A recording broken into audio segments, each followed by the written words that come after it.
me go so then listen, let me tell you this. Students, I wanna make we do this. Oh yes, we create this space just for you. Make we talk about you, make we talk about school, government and politics, sports, academics, anything that concern you. I don't know when love pass you. It's all about the gospel. So tell me what one from campus. Youths are going on from campus. Come on, tell me what one. Campus connection, take another one down. Hey, I walk one from campus.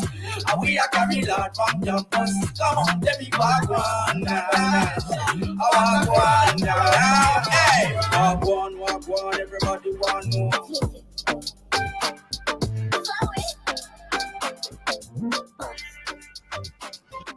Wagwan, wagwan. Good evening, ladies and gentlemen. Welcome to another episode of Campus Connection. And before we even introduce ourselves, we're so excited, we're so happy to let you know that Campus Connection is brought to you by Heart NSTA Trust. Skill is power. That's so nice, don't? Yeah, man, that's so It nice. it That's so nice. it sounds lovely, and we are so grateful that we have these amazing sponsors coming on board, Absolutely. recognizing the vision, and we're recognizing their vision too. And it Hmm. just, everything just aligning so perfectly. So we're grateful to the Heart NSDA Trust for coming on board and supporting our young people in a time like this. Absolutely. And just in case you're wondering, I am Jonathan Fletcher, and with me is my co-host, And Anissa Mr. Samuel. Samuels. Yeah, yeah. And we are just so privileged to be able to, come to you week after week, every 5:30 on a Tuesday to, bring you Wagwan on campus. It's a vibe. It's a It's a vibe. vibe. It's And yeah, definitely a vibe. absolutely. And talking about a vibe, last week we had a conversation that we Hmm. recognized it couldn't end right there, Yeah, yeah. based on what we were talking about. We were talking about checking beyond the scores, and the conversation was just so intriguing and refreshing that we decided that, hey, we need a part two. So this is the part two to last week's show. And of course, we'll be speaking with Dr. Howard Hardy from the Career Development Officer, sorry, at Heart NSTA Leap Center, and Mr. Joseph Small, first Vice President of Jamaica Alumni Association of High Schools. But before that, we'll be having our education highlights. We'll have I Chose Christ by Luke L. Miller from the Edna College. And then, of course, we go straight into our main topic. Yes, yes, yes. So, as you can see, so much in store for you on this episode. And our question for you today, we want you to hop onto our live stream. We are live on YouTube and Facebook. We're also live on TikTok. You can hop onto our live stream and answer this question. What conditions do you think will affect a child's test scores? So, what Oh, things need to be in place in order for them to pass or fail? And what do you, from your experience, you might be a student, you might be a parent, you yeah, might be an educator. Tell us, what are some of those conditions that they need to be in place in order for children to pass their tests and exams. So we're looking forward to your responses, as we said, on YouTube, Facebook at Love 101 FM Jamaica, on TikTok at Love 101 FM Jamaica, or on WhatsApp at 876-997-3125. So you definitely want to share your responses there. absolutely. We want to definitely hear from you. But before we get into that, let's let the people know what's going on in our education news and bulletin. A lot is happening on our campuses, and you'd wonder how, seeing that school just start. But it is what it is.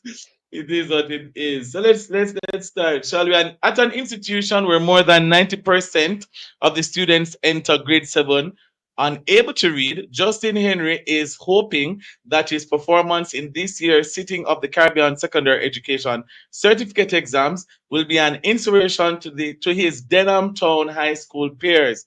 This 18-year-old from Rosetown in downtown Kingston was successful in all six subject areas, earning him esteem as the school's top performer and the admiration of his schoolmates who have gleefully nicknamed him Double Six. Love that. Love that. Love, love, love it. And parents are being urged to play a role in their children's education. And this story comes to us from the Jamaica Information Service. And Mhm. we have here where the mayor of Kingston, Councillor Andrew Swaby, addressed a recent meeting at the Kingston and St. Andrew Municipal Corporation, which was held in the Marcus Garvey Council Chamber, downtown Kingston. He was encouraging parents and guardians to play an active role in their child's education and foster a positive learning environment.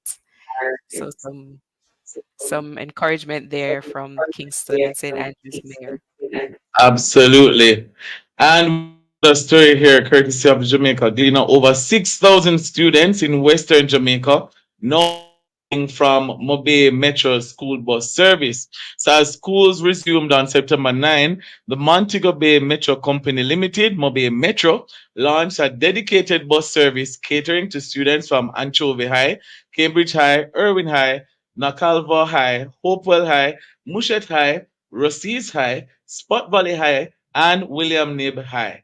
The service includes morning pickups and return trips at the end of the school day. Yes, yes, yes. And Dr. Kevin Brown, who is the president of UTech Jamaica, shared his vision recently for partnership between the university and the Heart NFTA Trust. And he mentions that he's seeking to collaborate to provide seamless opportunities for higher education and skills training geared at enhancing human capital development in Jamaica.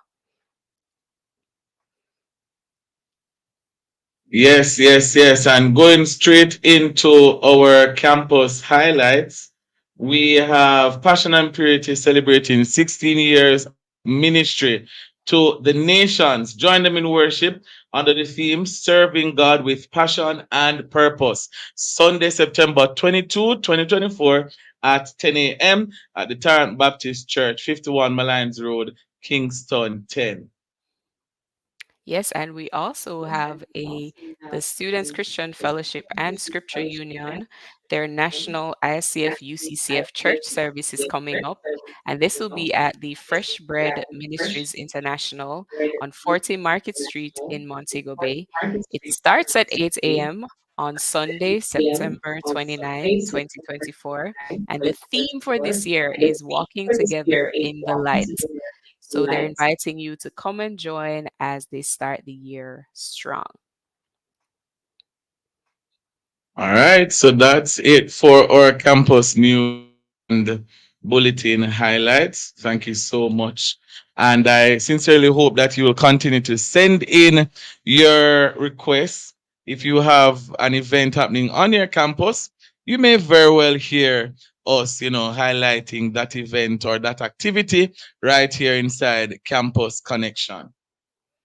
Absolutely, absolutely. And Jonathan, the thing I love about this program is there's no partiality. So if there's something happening on your campus that is for uplifting our young people, inspiring them, motivating them, then we will promote your event, whatever it could be, career day, it could be a club and society, whatever it is, we will promote your event because we want to see the shape, the face of our nation changed. And we definitely know our young people have a lot to do with that. And so going forward, we are going now into our I Chose Christ feature, and this will be brought to us by Lukel Miller of the Edna Manley College. Listen in and be blessed. My name is Luke Miller, and I am a first year student of the Edna Manley College School of Music. and I'm extremely grateful for this opportunity to share my testimony on this platform. Right, I don't believe I have a typical transformational testimony because I was not a gunman turned to a preacher or a scammer turned to a deacon. I'm just one of those persons who were born in a Christian home. My father was a deacon, my mother sang on the choir. But the thing about being born in a Christian home is that you're typically not exposed to, the same things that your peers would be exposed to, the sinful things.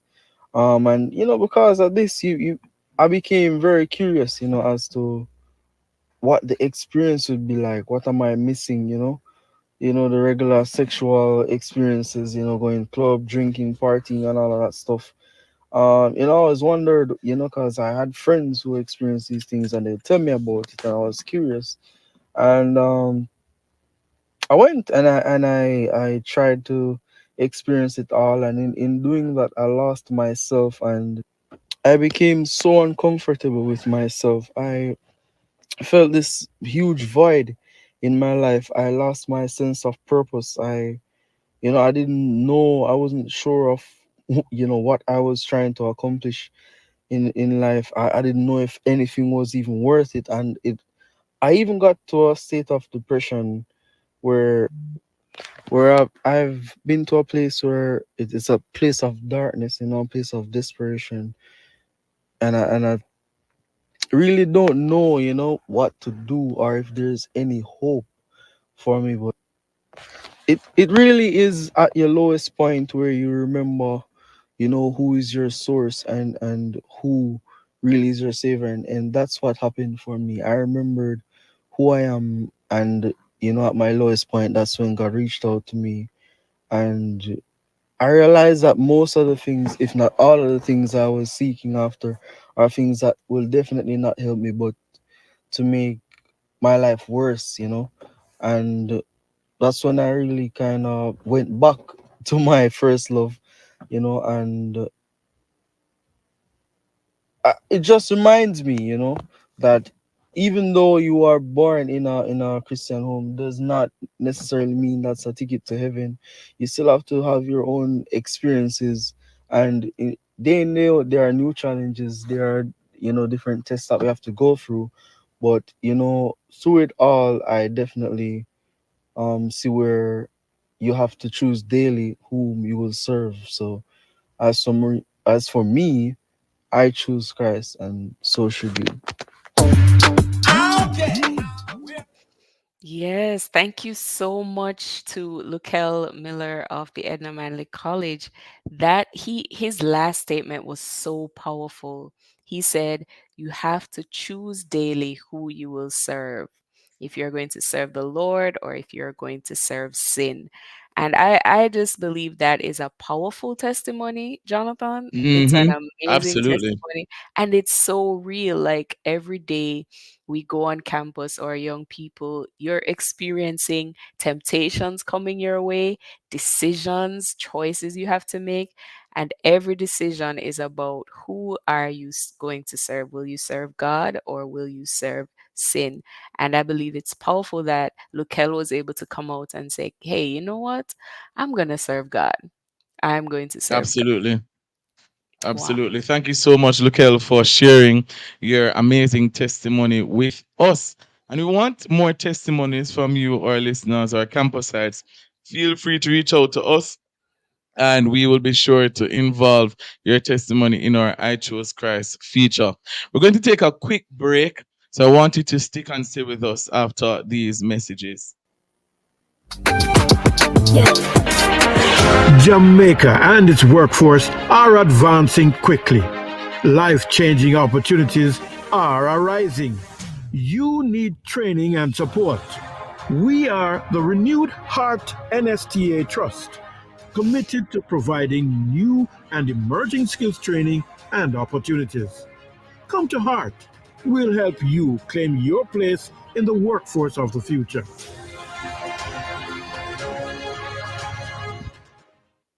On Sunday, August 11th, in the quiet community of Cherry Tree Lane in Clarendon, our entire nation was shaken by a brutal act of violence. Gangsters mercilessly took the lives of 8 innocent Jamaicans, including a 7-year-old boy. These criminals will strike again, destroying more families and more communities unless we stand together to stop them. If you have any information that can help bring these killers to justice, please share it with the security forces. The government has established a reward fund of $25 million for information leading to the arrest and charge of the perpetrators who committed this heinous act.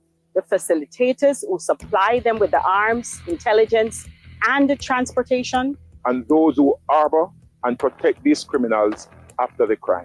If you know something, say something. Call Crime Stop at 311 MOCA at 888-6622-847, the NIB at 811, or JDF at 837-8888.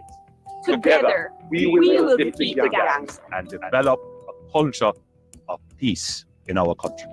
The proceeding was brought to you by the Office of the Prime Minister.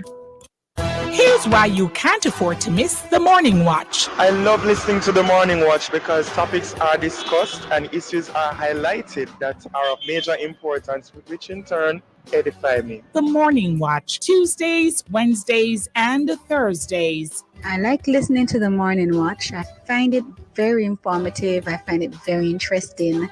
The topics that are covered are very, very wide. The Morning Watch, thought-provoking, insightful, current. Listen for the probing questions with Attorney at Law Stokely Marshall and the in-depth discussion with Reverend Dr. Dylan Toussaint. The Morning Watch, Tuesdays, Wednesdays, and Thursdays. The Morning Watch is on the family station Love 101.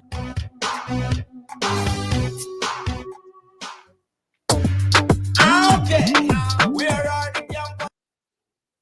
All right, welcome back to Campus Connection. It's so very good to have each and every one of you listening and watching.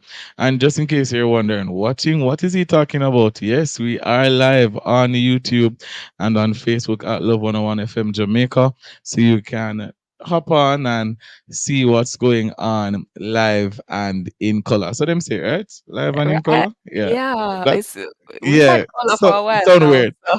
Yeah. But yeah, we're here, and we're looking forward to seeing you guys in the comments, talking to us and sharing with us. Remember the question that we have this evening: what conditions do you think will affect a child's test scores? Right? We want to hear from you. Send us a WhatsApp message. 876-997-3125. That's 876-997-3125. We want to hear from you. Yes, yes, yes. And we are going now to our discussion segment. So this is part Mm-hmm. 2 of a discussion that began last week. And I have to tell you, it was amazing. It was very insightful. And Absolutely. we've been talking about checking beyond the scores. So we've been looking at the factors that affect whether students pass or fail at their tests, at their examinations. And the whole purpose behind this topic is we've had, a bit of a disappointing exam results Mm-hmm. coming out from the CSEC CAPE examinations recently, and a lot of our students did not do well. And there's just this, I don't know, it's like a sadness, a disappointment that has come over our young people or nation overall because of it. So we want to get to the root of what really caused this level of failure, and hopefully we can bring some solutions that will encourage our young people as we go into the new year, encourage our parents to not give up on their children. Mm-hmm. And we have some very, very apt guests with us today. The first is Dr. Howard Harvey. He's the Career Development Officer at the Hart NSTA Leap Center. And we also have Mr. Joseph Small back with us. He's the first Vice President of the Jamaica Alumni Association of High Schools. And so They are here. Now, Dr. Harvey, he is a specialist in child psychology, career and psychosocial guidance. And Mr. Joseph Small, of course, having been a part of the Jamaica Alumni Association of High Schools, he has worked very closely with all the stakeholders in the education sector. So our educators or government officials, and of course the parents and students. So we have the guests, we have the persons who know what they're talking about, and we just want to welcome them at this time. Welcome to you, Mr. Small, and welcome to you, Dr. Harvey. Welcome back to the show. Thank you so much for taking the time out to be with us here again. Good afternoon, Jonathan and Esther. Wonderful to be here with you. Awesome. Greetings, and good to see you, Mr. Small. Very good to see you. Last week you joined via phone. Yes. Sure that the conversation will be even more intriguing by virtue of you, showing your face this time around. So we're really looking forward to that. Dr. Harvey seems to be having technical difficulties, but we will continue the conversation and just wait. Okay, here he is. Dr. Harvey, greetings. How are you? Greetings. I'm good. Good to be here again. Welcome, Dr. Harvey. Thank you for having me. All right. So I don't know if you guys would have heard the question that we asked earlier. We want to explore now the conditions, right? Because we believe it's important, the conditions that would affect a child's test scores. So we'll start the conversation that way. Sir Small, you can start by just giving us 2 conditions that you think would affect a child's test scores, whether it's positive or negative. Well, I may want to choose one positive and one negative.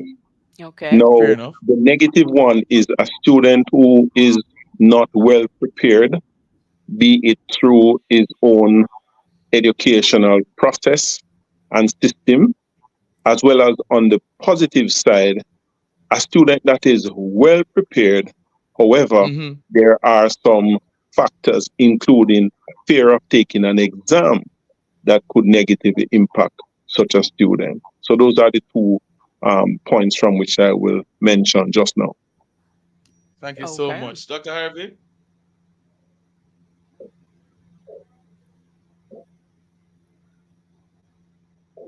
So you want me to reply? Dr. Harvey, you're 2? Yes, you're Okay. you're 2. Yes, there is one thing about exam, you see, that a lot of us in Jamaica don't look at. And I think I mentioned last week that many of us as adults carrying over something called trauma. And some of those trauma psychologically that happened to us in our childhood, we carry it over in our adulthood. And Yes. many parents not even aware that they're traumatizing their child in terms of events like exams, like certain type of activities. And so if you are a youngster, according to one of the psychologists, depending on which stage you are and you're doing something, and the parents knock you down, what it does, it stick with you if you don't get any kind of help, and you carry it right through your life. So no matter how good you are academically, when it comes to that moment of that stage, that kind of event, it's like an incubator. It opens it up, and then it push you into a frozenness where you don't do very well on exams. And that happened to me for years, and I didn't know. And some of these things are transcend into family trait and family practice and culture, where as you reach in your family, you say there's a particular activity. When them for go to embassy, them don't want to go because fear of them telling them no. When you for go certain place, like a function, them will dress up and then them change their mind. So you will see these things as a child and grow up, and so you connect it to special moments. And then when the exam comes, now the exam is a moment that connect to what you either have seen or experienced, and then you just go so boom and shut down. It's not that you don't bright, it's just at the moment psychologically. And many of us have these ills and don't even know aware of it. I was doing a study once at a university, and there is this young man that stayed at the university. He was supposed to stay there 4 years. He was there about 8 years. Everybody knew about him, where he just wanted to be in an educational institution. He just continued to fail to stay in there. And when we studied it, it has something to do with the family. The institution of training give him a safe haven, and he don't want to finish to lose it. So that's a major one. The other one I like, you see, is how we prepare our students. We prepare them with a thing called terror theory. Exam is terror and fear. So in our preparation, in teaching them, we don't create the atmosphere of learn this area for life skills to enhance your personality, to make you feel good as a man and a woman, to make you be good as worship God. Those things they train us, pass the exam. If you pass or fail, pass or fail. And so it drive a tendency of fear. So it bring down the score. Well, some people strive on it, but some people don't strive on it. So those are the two areas I want to put forward. Mhm.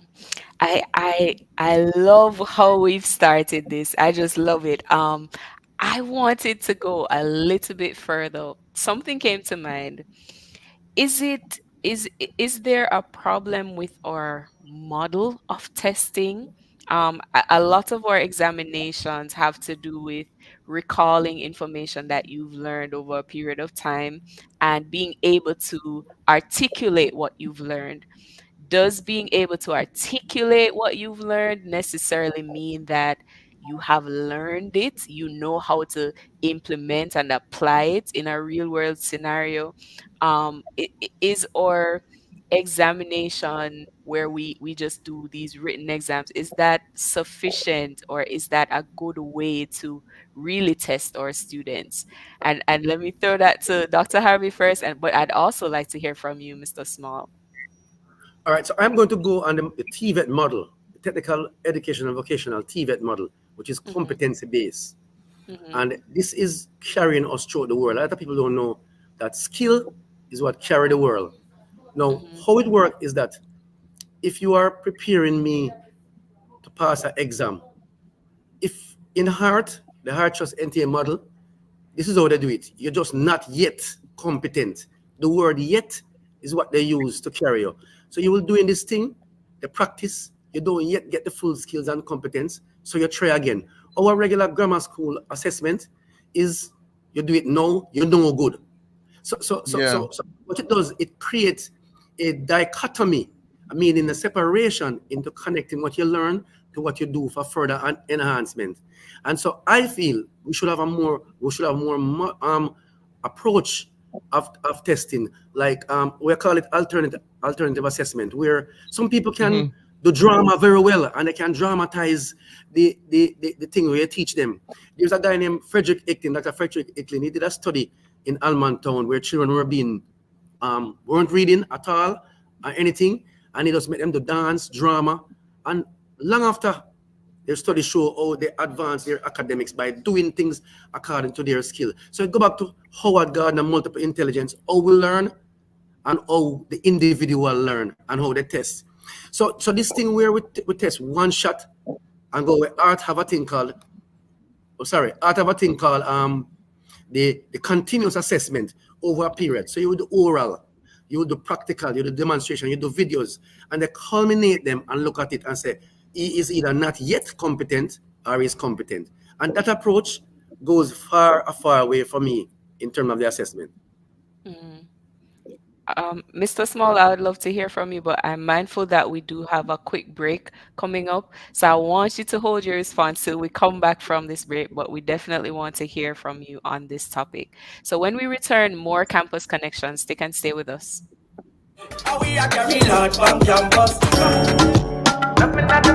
Get ready for a worship-filled time inside Love in the Morning with me, your host, Jukal Dyer, this Wednesday, September 18. Grab your cup of coffee and we'll start the day right with the Morning Coffee Pick-Me-Up Devotional at 6 a.m. Then at 7 a.m., we bring you the Morning Watch with intriguing and thought-provoking discussions. At 8:30 a.m. inside The Healthy Way, we discuss proper flossing techniques. And at 9:30, we give you something more, brought to you by the Faith Cathedral Deliverance Center. So stick and stay with us this Worship Wednesday inside Love in the Morning, 5 to 10 a.m. on the family station, Love 101.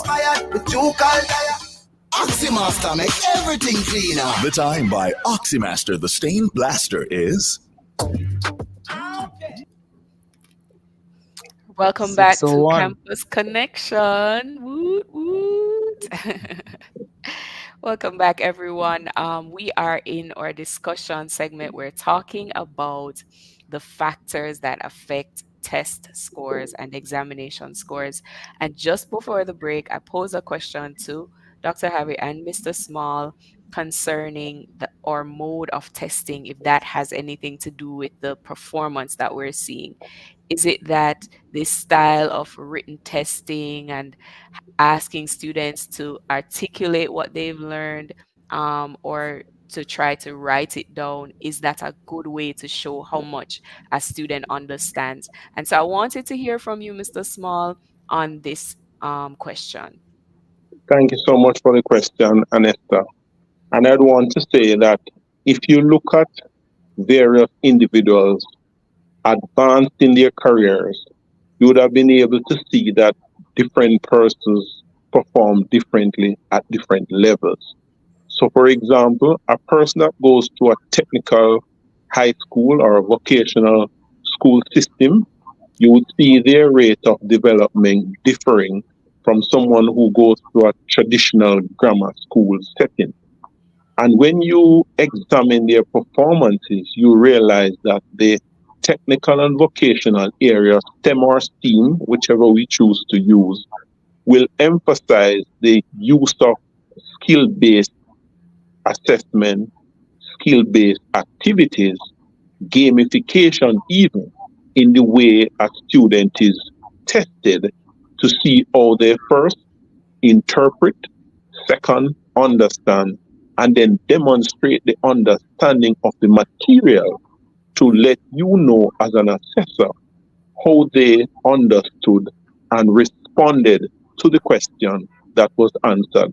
And so if they're good with their hands, good in dramatization, as Dr. Harvey would have said, and any other such skills, then you see how our test methods traditionally might need to change in order to bring out the best of the student at the stage of development that they are, and so that they are not determined to be incompetent, dunce, among other things, and thrown to the wayside. As a matter of fact, you'll see that persons in particular fields of endeavor like engineering, they are typically good mathematically, they're typically good with their hands, and they're typically good in logic. Whereas someone that is more in the heart and the creative experience, they will operate from another side of the brain, and their behavior, their interpretation, and responding to a question, be it written or otherwise, is a little bit different. So yes, there are various aspects that we need to take into consideration, and it shows that our current model might need to be remodeled, if I could play on the word, so that we can get better outcomes from our students. As a matter of fact, look at our artists. Some may be considered incompetent, but they go on to become not just rich, but wealthy. And in their own expression of their skills and talent, they can earn from it. And we could use other examples. I rest my case. Absolutely. And I'm so grateful for the points. Yeah, I'm grateful for the points that have been shared just now. And I'm even more grateful for institutions.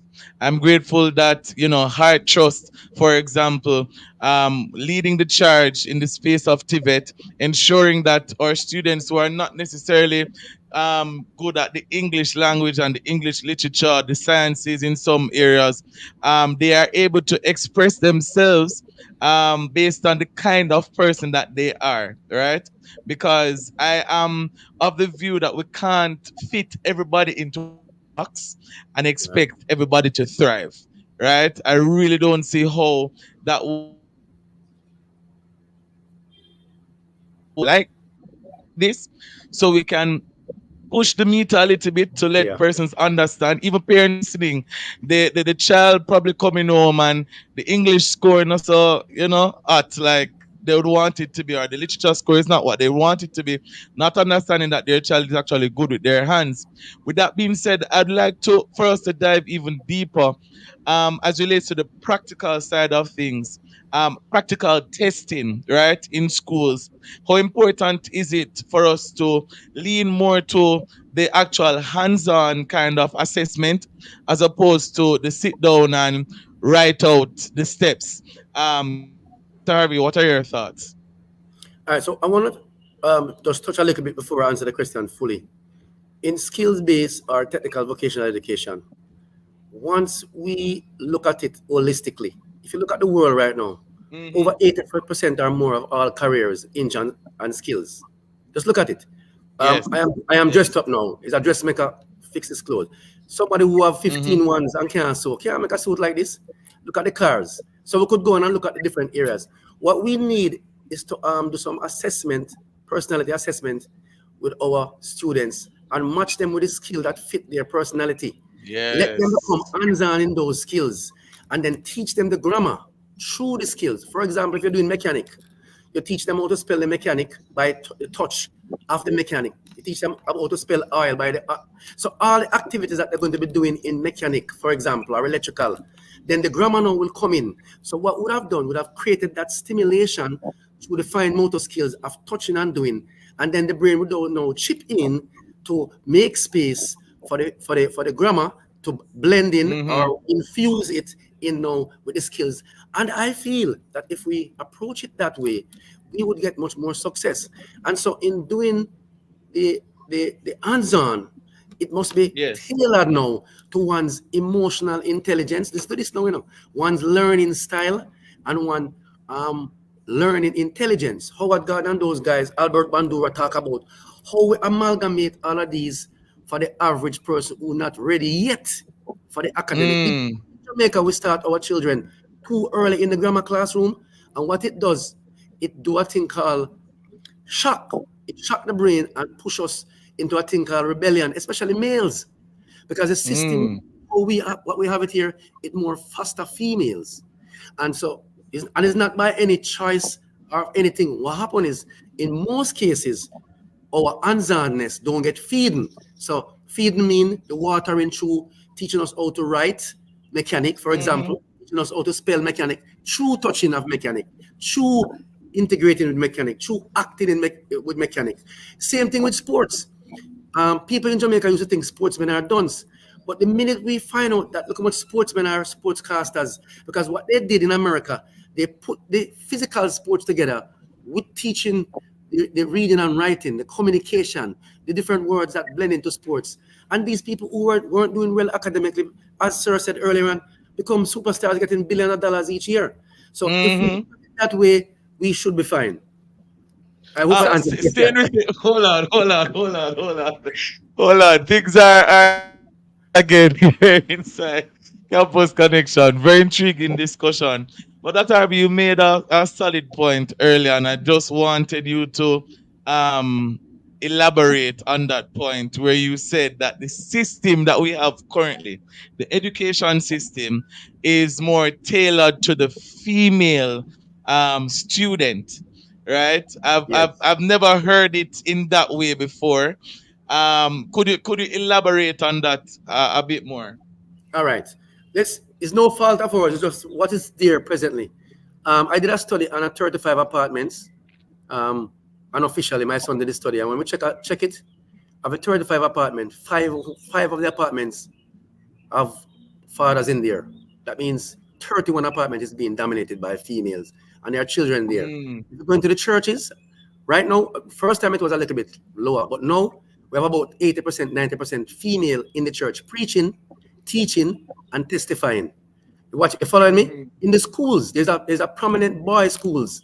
I literally go in there and count. It's almost 70% or more females teaching there. However, the principal is a male. Now, when you ask a female to write a lesson plan to teach a class of boys, she's going to write the lesson plan according to how she thinks, according to how she was cultured. Unconsciously, when she went to Sunday school, it's the way the Sunday school teacher taught her, which is a female.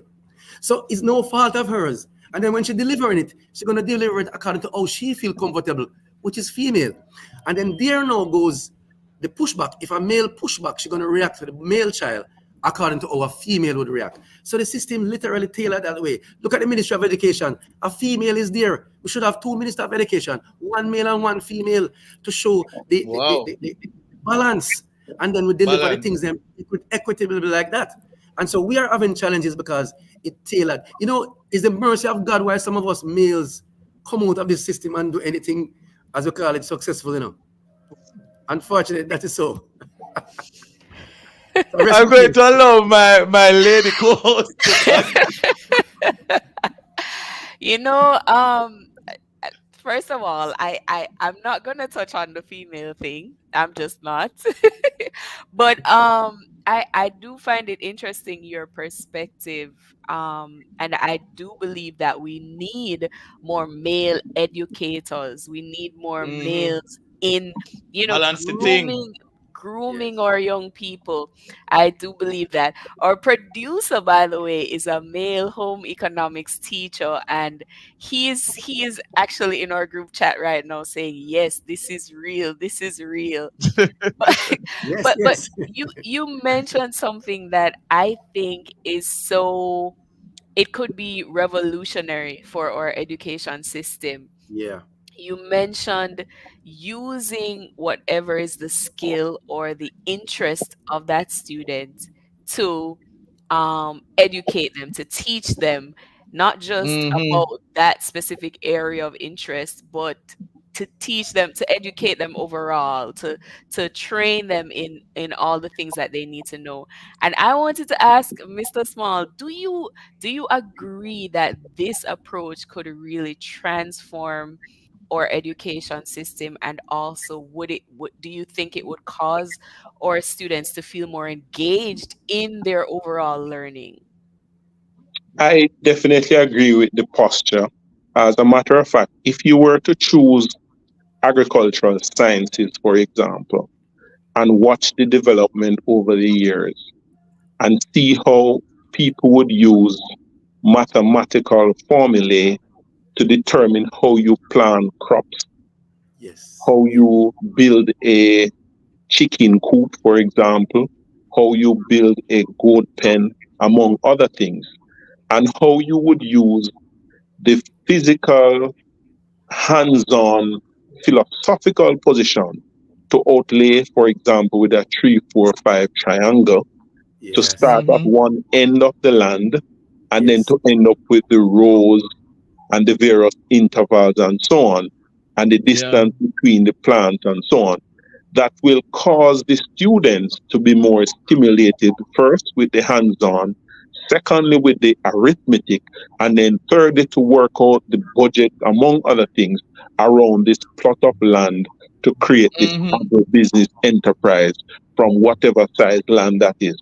So yes, this hands-on approach would allow, in my opinion, a better way to transform the education system.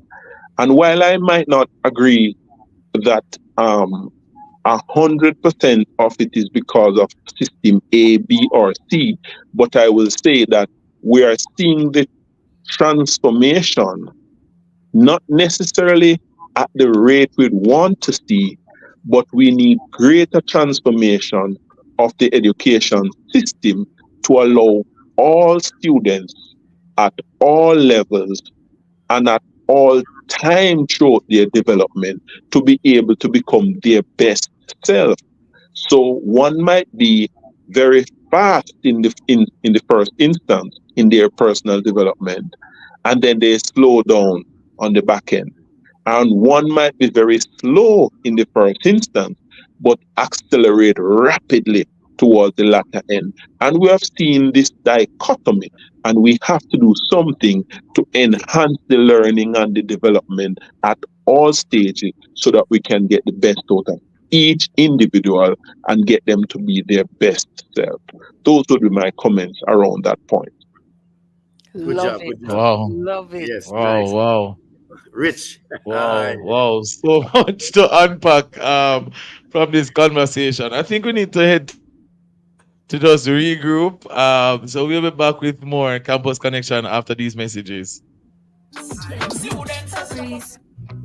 Imagine getting home after a long day and it smells so amazing that it makes you smile. Try Febreze Plugs, an air freshener that delivers continuous scent for up to 50 days when you plug it in low mode. Indulge in wonderful scents for weeks with Febreze. Jamaica and its workforce are advancing quickly. Life-changing opportunities are arising. You need training and support. We are the Renewed Heart NSTA Trust, committed to providing new and emerging skills training and opportunities. Come to Heart. We'll help you claim your place in the workforce of the future.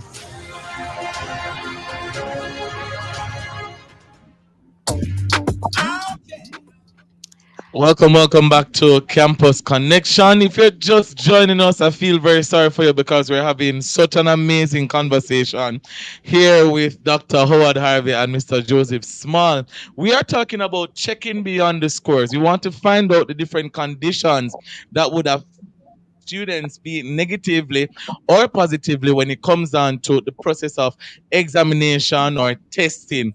And I'm sure all of us, we've had, our different experiences in the classroom with different invigilators and exam conditions and all of that.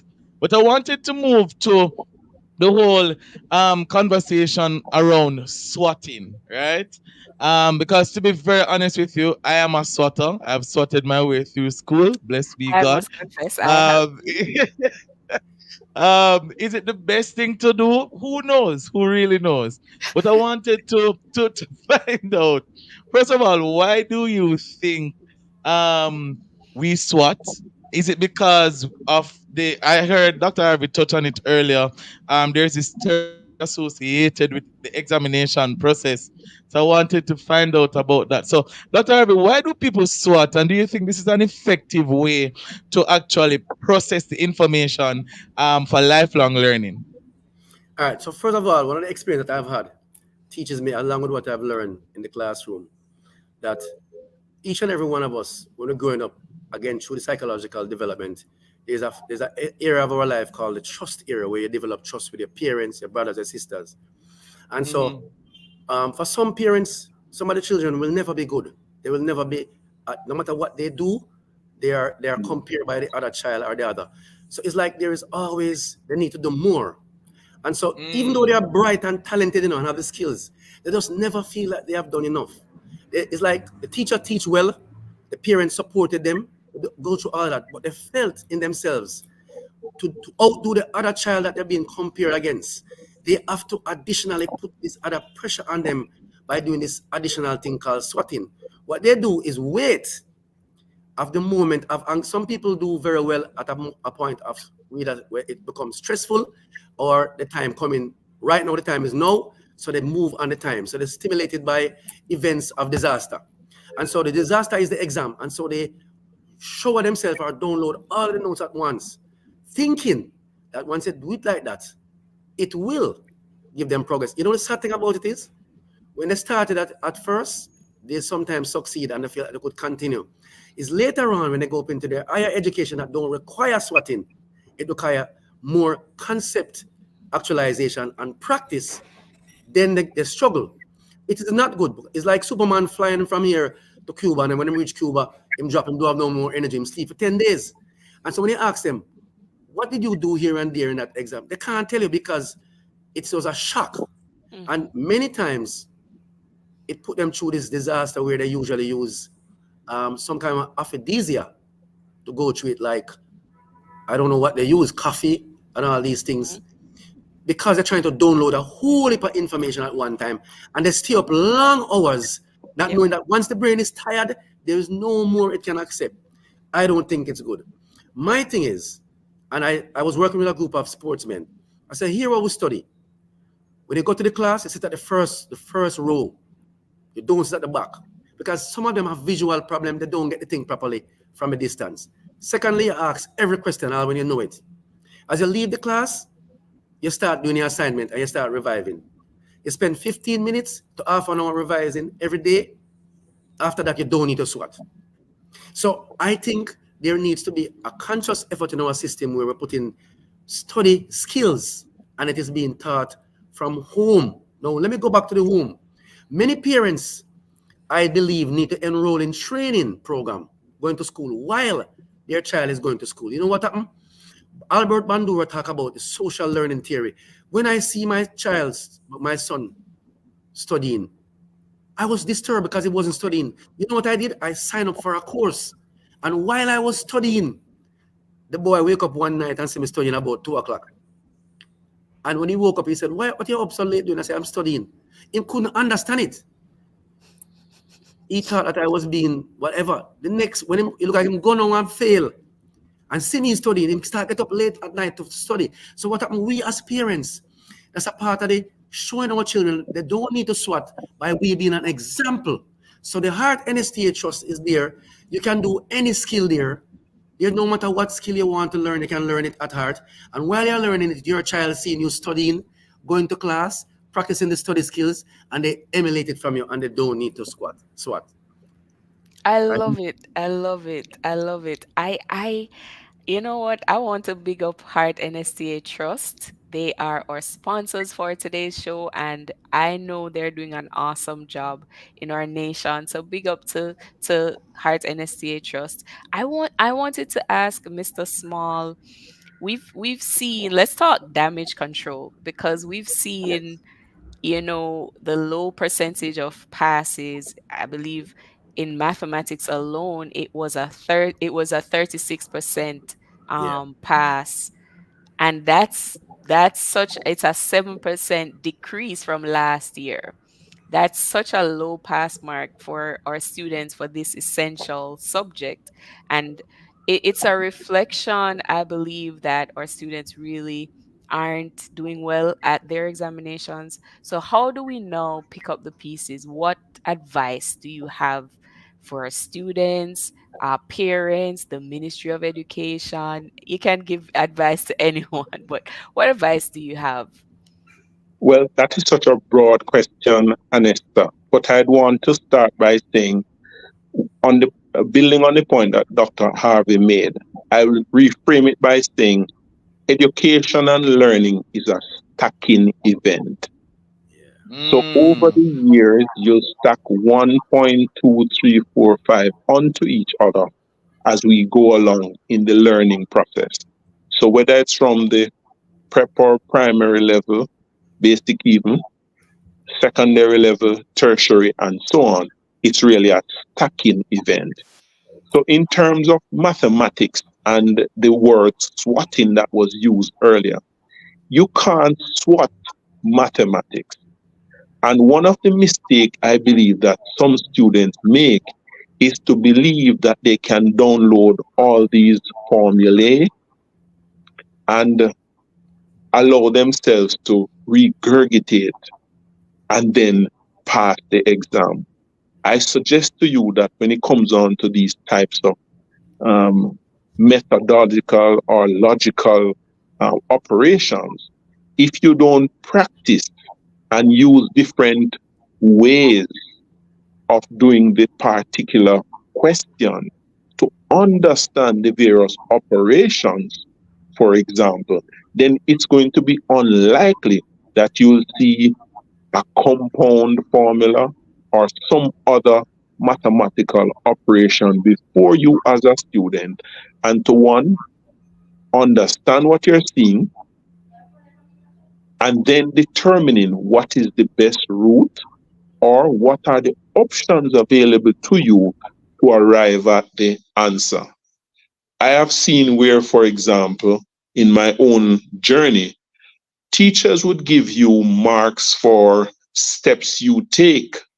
You may arrive at the wrong answer, but you would have done a portion of the work demonstrating some understanding, and then you may go off course.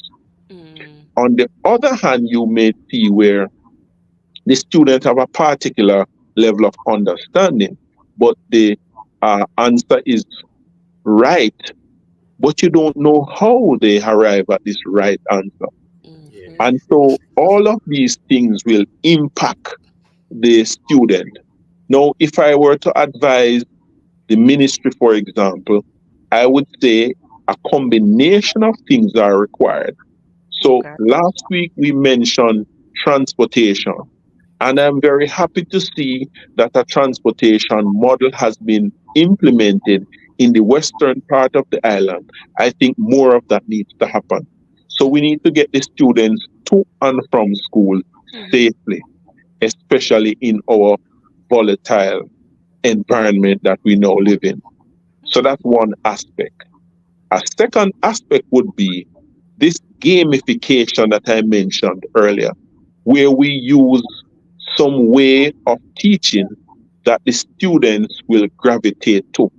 I would also suggest that if you use music and arts where appropriate to deliver the teaching through that methodology, you might find some students accepting that method and excelling in using that method. So additionally, I'm suggesting that it has to be a mixed modality.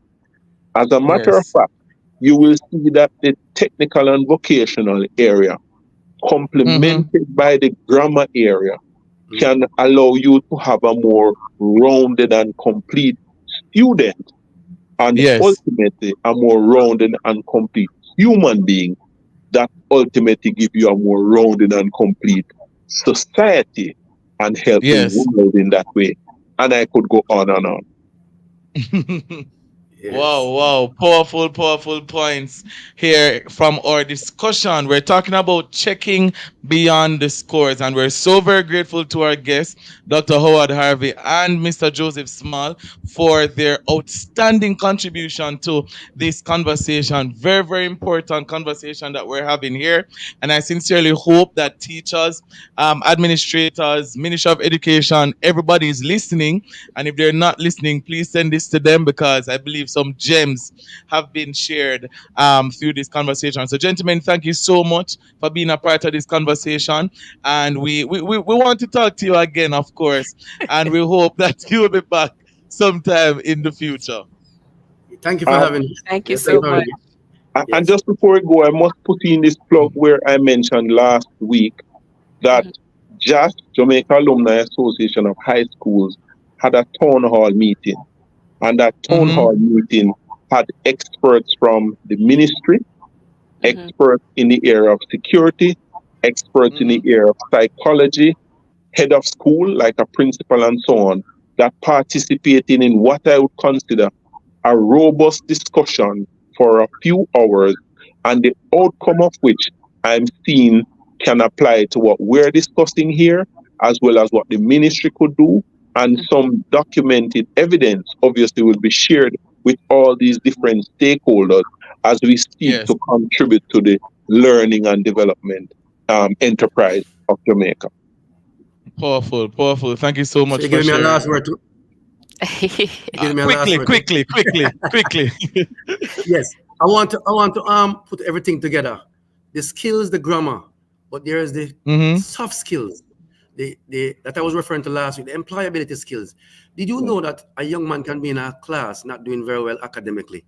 But if the soft skills is infused, it helps to build his self-esteem, it builds his posture, it builds his commitment to communication, to critical thinking skills, to problem solving, and then eventually he will become a little bit more appreciative of both the grammar technical skill as well as the hard skill. So I want to push that area of either civics along with soft skills and employability skills to holistically, as Sir said earlier on, build the total person in the classroom for long term.